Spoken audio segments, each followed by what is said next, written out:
Hello all, and welcome to Brewing with Jim, hosted by Jim Brewington. Jim is a pastor and a teacher, and has served in these roles for the past 45 years. He has worked in small churches and mega churches, primarily as a teacher serving both the hearing and the deaf population. We have surveyed the students here at CVCS and do our best to create a genuine conversation around the talking points the students want to know most about. Thank you all for listening and taking time to brew on Life's Questions with Jim.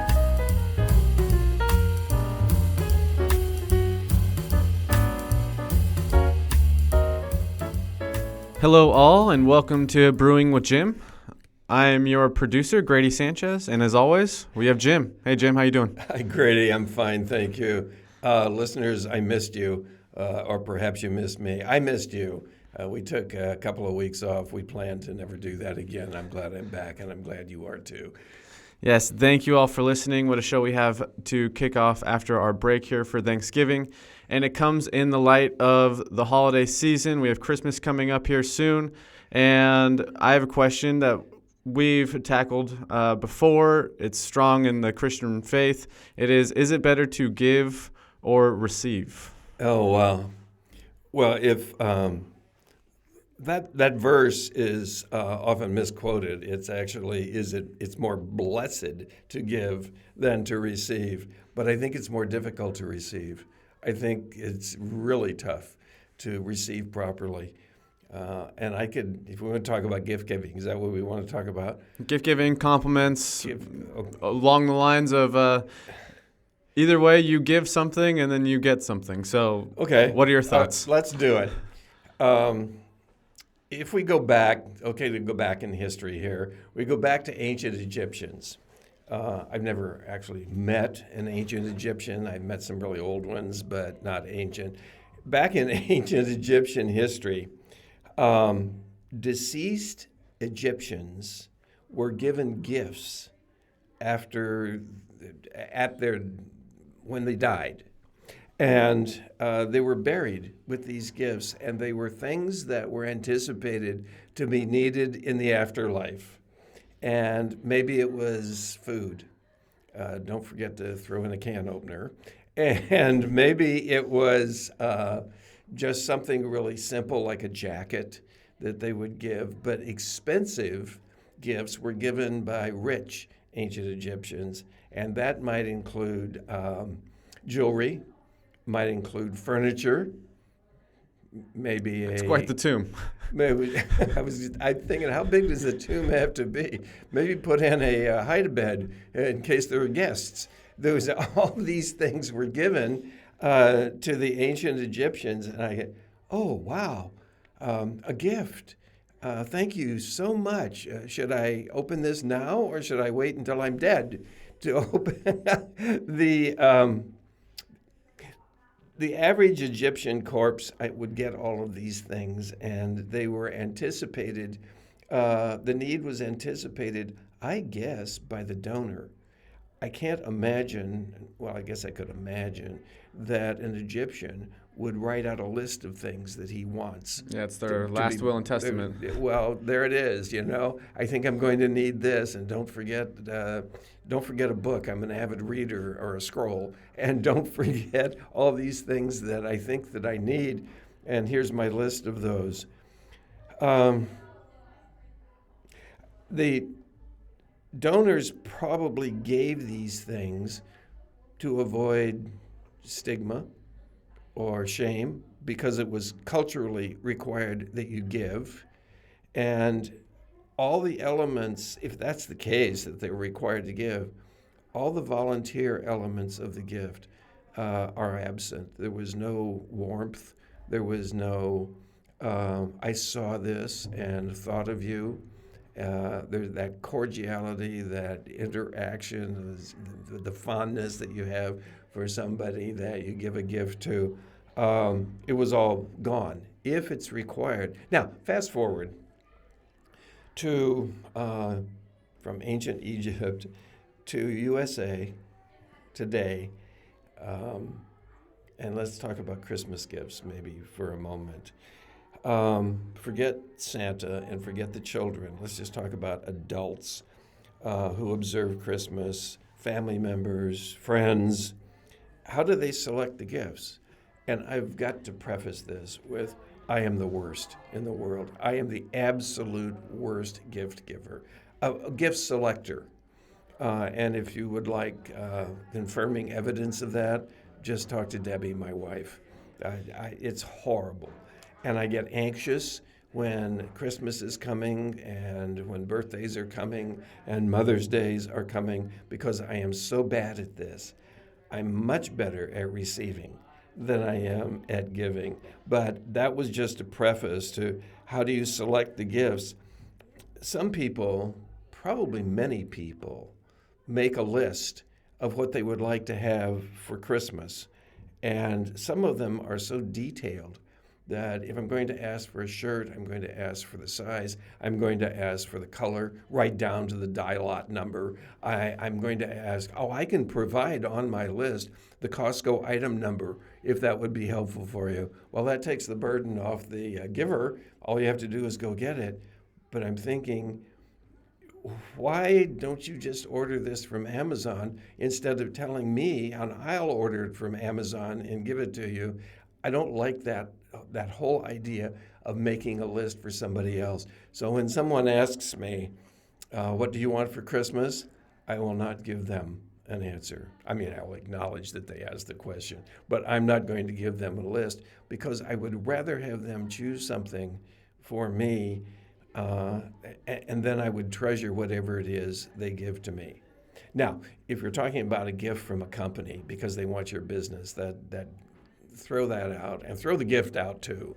We don't need either one of those.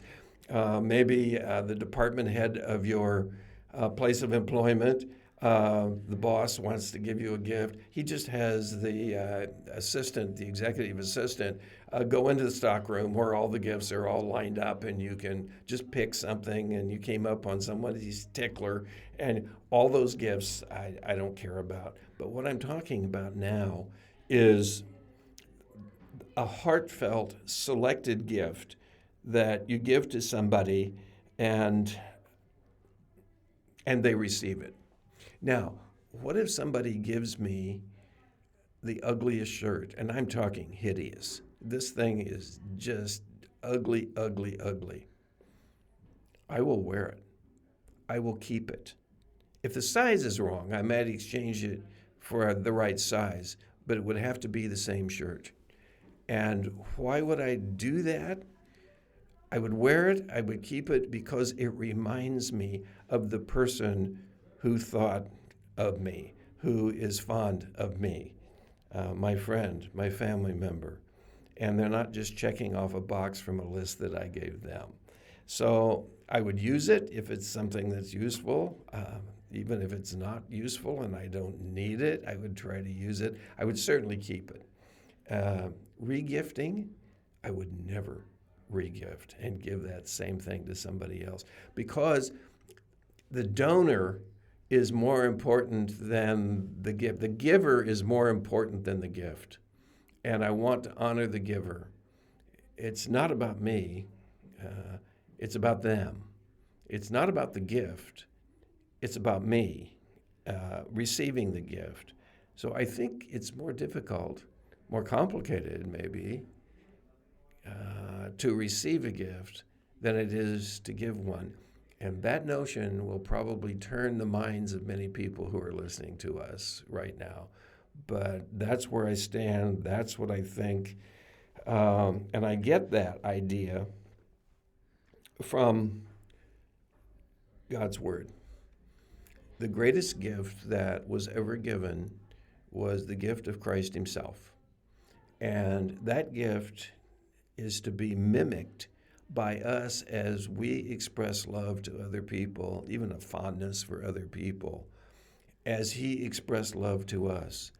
And His gift was unexpected, although I don't know why it was unexpected, because there were 300 prophecies or so that this was going to happen. He would sacrifice His life for us. It was unrequested, no list. it was given in a different form than we ever thought a gift should come to us in this form. All love requires sacrifice. There's no exception to that, I'm sure. And so he gave us this gift. We are to give, celebrating his birth, in the same way. That's the purpose of the Christmas gifts. But Grady, it's become so commercialized. And so, and we start, I think part of your question was, do we start at Thanksgiving? We've forgotten Advent altogether, which is the 4 weeks preceding Christmas. We've forgotten that Christmas has 12 days. Remember the song. The liturgical year, the liturgical calendar has 12 days of Christmas. Most of that, except for highly strict liturgical churches, is thrown out altogether. Christmas gift giving should be compared to the gift of Christ himself. And that's a summary of my thoughts on this subject. What do you think? I lean both ways. With my family, like my mom, my dad, kind of growing up, they'd always like, what's your Christmas list? And even to the day, it kind of still runs that way. So I am partial to sending them my short list or sending them a link and then kind of just expediting that process. A link? Yeah. Well, Amazon link, like, this is what I would like. And it just, there you are. Simplifies that. Uh-huh. When it comes to friends, or maybe I'm going to maybe like a party and there's a host, or more specifically with my wife, I take the time to maybe listen over the course of the year and have a stash of things that she has mentioned that she likes. I keep a record of that, so that way she knows that I'm listening to her. And thanks, babe. I love you. And so it's a lot easier on me to make that decision. And in my class, I believe it was yesterday or 2 days ago, one of my students was asking me, like, what do I get for my dad? And I think that is one of the hardest questions to deal with in the holiday season, is because... Be easier to explain the calculus problem. Yeah, what do I get for my dad who has everything? And then it's like, what does he like to do? We don't know. I'm like, okay, maybe get to know your dad. No. But the hard part as an adult, as being a dad now and being in that framework, I never understood as an adult, like, I have the money to go buy something, I will just do it for myself. So what do you get somebody in that season? And well, that's an issue. I mean, that most of us are blessed enough that if we need something, we just go get it. Yeah. Not if we want something that's right. big.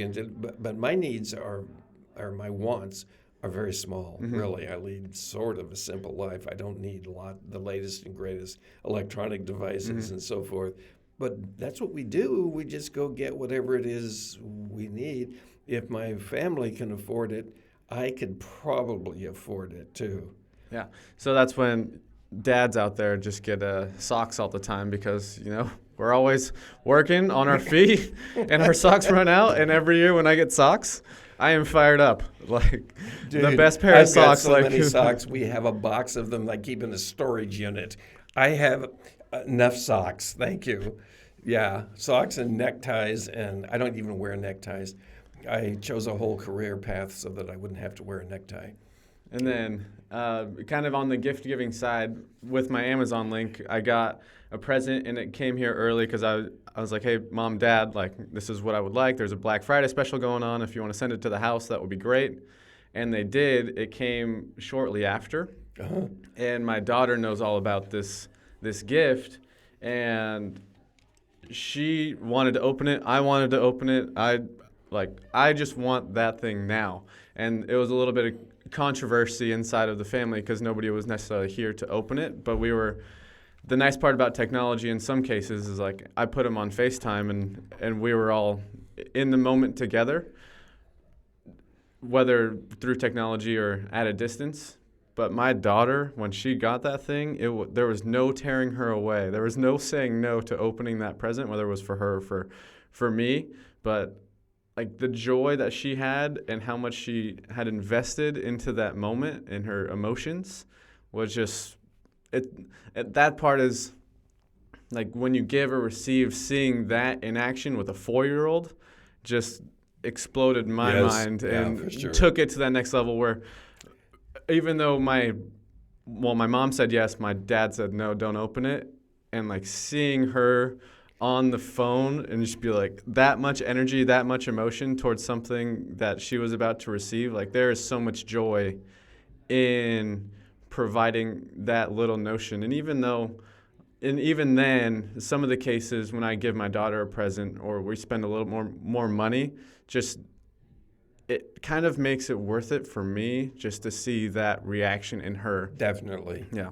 Definitely. Let me tell you something that is going to be a big change in our family, in our culture. And I found out about this yesterday. And that from when I was my earliest memory of Christmas up until last Christmas, which has been quite a few years, we have always had the tree, the presents, the opening of the presents on Christmas morning. I think we went through a phase where we opened one on Christmas Eve.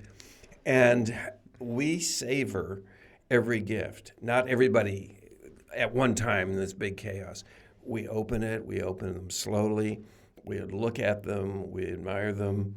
I have to take some sort of clipboard and pencil, I still use that stuff, and write down who's from what and so forth. And we had way too many gifts. My uncle, or my brother, kid's uncle, and my sister-in-law come over with a car full of gifts. And we had plenty of gifts that we give to each other. Okay, we get through with all of this. And by the way, it takes forever.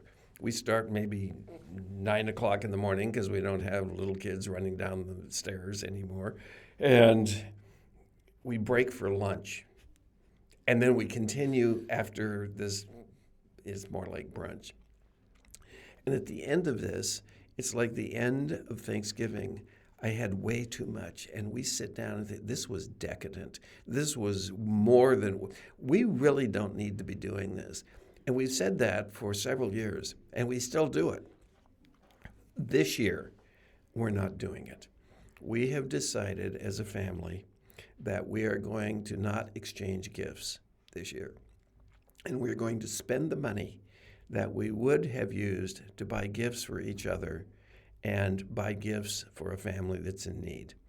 And how we're going to select that family is not clearly defined yet. We're not quite sure. But that's a huge culture change for us. And we all agreed almost instantly that, yes, let's do this. And we'll see how it goes. I think it's going to be more satisfying. It's going to be more sacrificing. It's going to, the joy you talked about, the little kids opening the gifts, imagine a family having this. Now, we're not going to give money to an institution or to a charity. I think that the gift exchange should be face-to-face. And so we're going to do that, not because I want them to admire me. I want to enjoy them as they open these things or at least receive them. So there's a big culture change. Yeah, and building those traditions with families. And we're in the stage of life where we have the 4-year-old and the Little 1-year-old kids. running down the stairs, Right. looking forward to those times. And even though we're not big Santa people, we still relish in the idea of gift giving and being with each other and building those moments and those traditions with each other as a family. One that Now, let me ask you this. Have yeah. you spent Christmas Eve up way too late putting toys together for kids, or do you buy these things already assembled? We had to put things together. We open them and then we assemble them with them. So we really? don't pre-assemble and then wrap. We just keep it in the box and then. Well, my daughter really likes to help put things together. She's a great helper, so she's the first one to go grab a screwdriver. And when I was putting together my gift that I got, because I got the yes from my mom, she was like, "This is my wrench. This is an Allen wrench. This is my screws." Like she was hands-on and helped me build the whole thing. And I love that moment. That is one of my favorite moments as a dad, and being able to put it together with my daughter, and she feels invested into that process too. Okay. Well, that's different for me. Yeah. We spent all night, it seemed, putting things together. Wouldn't the kid enjoy the bicycle better if it's already together when they come down the stairs? I don't know. But you're saying that putting it together is fun for them. Yeah, it's fun for me as a dad because I get to teach them that skill of a screwdriver Okay, in any moment I can. You just taught me something. Yeah. And then in those traditions, I grew up having a live Christmas tree. Now, my wife is, she comes from a family whose store, they have a family store that's based in interior design, and come October, it's winter wonderland in there. They have a dozen trees. They're decked to the nines. They got flock trees, pink trees, upside down trees. They got candy trees. They got all the trees, all the gifts, and that's what their company does. And so when we got together, she was a big artificial tree person. It like shook me to my core for a little bit. Now I'm an artificial tree guy, and I just say, put it up, let's decorate the thing, and it just makes my life easier with cleanup and that whole bit. Because Doesn't make you an artificial guy. it does not. Artificial tree guy. What are your thoughts on holiday setup? Oh my is it too gosh. soon? Is Thanksgiving too soon? Oh, my goodness. Our store gets up, we're on the retail side, so it's October for us. And then we put our tree up right before Thanksgiving, or we use the Thanksgiving week to put it up. Is that too soon for Christmas lights? Are you alive? Do you like a live tree? Do you like an artificial tree? What are your thoughts? The idea of the live tree, the conifer, the evergreen, is to represent the everlasting life of Christ. That's what the tree is all about. It's not, I don't know, the artificial trees. We have artificial trees. We have two. And we put them up, but they're green. Have you ever done the flock thing, the pink flock tree? That to me is, everybody wants to do it once. Nobody wants to do it twice. No, in the store, we have a flocked tree, which is just a white themed, and it's a lot of crystal on the tree. And then we have a pink tree, which is my wife's favorite, which is a pinked flock tree. And everything there is like rose gold, silver, pinks, and so it all matches. But setting it up and unboxing it and then having to clean it up every day when I worked at the store, I don't know if the benefit outweighed the cost. It did. No, it did not. It did not at all. I grew up in the Anglican Church, and in the end, it's pretty highly a church that adheres to the church calendar, the yearly calendar, the liturgical calendar. And we observed Advent, and our family observed Advent. And then on Christmas Eve, early in the day, we would go to the church and have what's called the hanging of the greens. And the greens the whole church would be decorated with the hanging of the greens, which represents the everlasting life that we have because of Christ. And then we go to the Christmas Eve service. It was a midnight service. It started at 11:30, I think, and the church would be decorated for the first time, and the church decorations would be up until Epiphany, the 12 days of Christmas. Well, that is almost unheard of in local homes to do anything like that. I think before Thanksgiving is a little early. This is all a cultural and personal preference, you know. Yeah, absolutely. You mentioned the upside down tree. We had a family one time who always had their tree, a live tree. It was cut and would hang upside down in their living room. Why in the world would you do that? To keep the dogs off the tree. I said, oh, okay. And that became part of their family tradition. I had this year an idea that I thought was an outstanding idea, and that is, let's go get a live conifer in a pot and put it inside for the Christmas, take it outside when Christmas is over, care for it, water it, nurture it, and bring it back in again next year and do the same routine over and over so that we could have this live tree. So yesterday, we went to a nursery. I called ahead, do you have conifers? Yes. He asked me how tall. I said, I don't know, 4 feet, 4.5 feet, 5 feet, something. I don't want a huge. It'd be heavy to lift. It would be impossible. So we went there, and it was a terrible idea because the trees that are the right size, they live, according to the expert there, about 7 or 8 months in a pot like that, and then they have to be planted. And so they have room to grow. That's what they want to do. They want to grow. So we abandoned that idea. The next thing I'm thinking is the size of the tree important? And I think it isn't. I think we have a high table that we could put it on and just have one that's, maybe 2 feet tall. And then I could have the in and out idea going with using the tree over and over again. I don't really have a preference. Commercializing, they start when? Right after 4th of July, and they put all the stuff. They want to sell merch. They want to get money, make money. That's fine. They can do that. But in my home, maybe after Thanksgiving. When do you decorate? It kind of depends on our own schedule. We did before Thanksgiving because we threw a little Thanksgiving party and we wanted it to be fall related, and then we also were just unboxing things. So we were like, let's put up the Christmas tree too, and we had time to do it.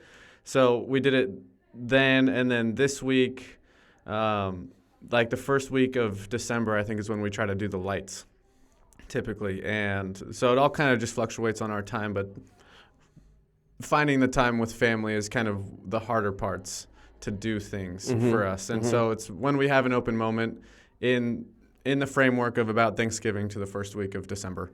And that's when we like to spend time with each other, setting up things and unboxing and unveiling everything. What color lights do you put on the tree? It came with lights. So we have the artificial tree that has lights inside of the tree already, and they have a white setting, they have a color setting, and then they have a blinking white setting and a blinking color setting and an alternating blinking setting. And so it is... No live candles on the tree, though. That's what they used to do. No live candles. 1800s. My dad is a firefighter, so if we had any candles in the house with real flame, he would just blow it out and throw it outside. But our tree, my wife is wonderful. I have 2 girls, so my tree is pink. And I have a couple. The tree itself is pink? All the ornaments and the ribbon. The ornaments, okay. And yeah, all of that is pink, and my wife's favorite color. And then all of my ornaments, I have like a football, a baseball ornament, and a penguin ornament, and that's, I think, all I have. I like the multicolored lights. Yeah, those are fun. I don't like blue. I've seen trees and houses decorated with all blue lights. It's cold. Isn't blue the coldest color? Yes. And I think I'm in Iceland or Antarctica or something. I don't like blue. The hue is okay, but the effect it has on people is yuck. But anyway, I think the important summary here of all this conversation is, why are we celebrating Christmas anyway? And we're doing it to remember our Lord and his incarnation, his sacrifice for us. All love requires sacrifice. He had the greatest sacrifice for us in order to give as he gave and to observe as he observes, as he is to be observed. We need to keep that in mind, and all these details become unimportant as long as the memory is not commercial and is him. Very good. Thank you so much for listening. Thank you for your time, Jim. As always, this is Brewing with Jim and Brewing on Life's Questions with Jim.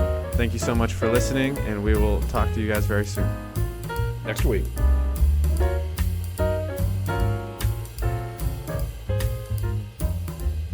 The topics covered and answers offered in Brewing with Jim mine the wisdom attained from a life of pastoral ministry and care. They do not constitute professional or clinical training or expertise in the areas of counseling or mental health. CVCS and its podcast network want to provide a platform for the discipleship of our community. Brewing with Jim is our attempt to foster that environment in a format that is accessible and open for all to partake in. The views, thoughts, and opinions expressed are the speaker's own and may or may not represent the views, thoughts, and opinions of Capistrano Valley Christian Schools or its faculty. The material and information presented here are for general information purposes only. This episode has been a production of the Capistrano Valley Christian Schools Podcast Network. Capistrano Valley Christian Schools is a Christian JK-12 school in San Juan Capistrano, California. Be sure to check out, subscribe to, and leave a review of this show and the other shows on our network on your podcast player of choice. Doing so supports the school community in a multitude of ways. For more information about the CVCS Podcast Network or any of our other shows, check out cvcs.org or email podcasts@cvcs.org. On behalf of the whole network, this is Mr. Jasper saying thank you again for listening, and stay tuned for more.